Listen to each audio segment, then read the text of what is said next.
in the early 80s, my family, my parents and my sister and myself moved to Boston. We moved to Boston because my father had some professional opportunities, and also Miami was getting a little bit scary during that time. And my parents wanted to provide a sort of more safe, at the time, education. So we lived in Massachusetts, right outside of Boston, for a few years. But I wound up leaving for high school, and I went to a boarding school right outside of London. So I spent my high school years overseas.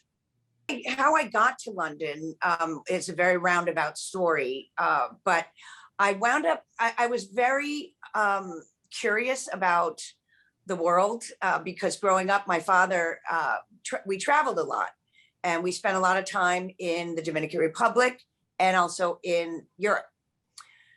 So I was very curious, and I think I got wanderlust at a very young age. So when I was in my early teens, my folks sent me on a summer trip.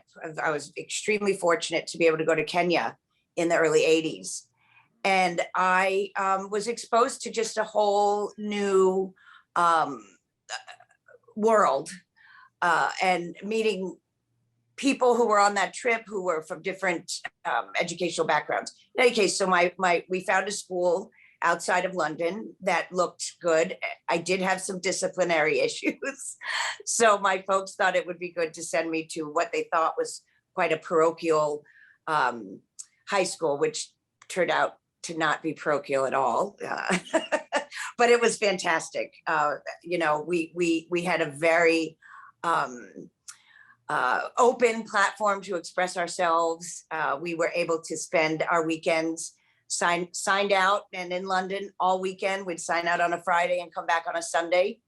And this was the 80s in London. So it was like rave culture was starting, and it was a crazy time, and it was wonderful. But every holiday I came home to Miami because my parents had moved back. And in my summers, I spent in Pine Ridge, South Dakota, on the Lakota Sioux Reservation.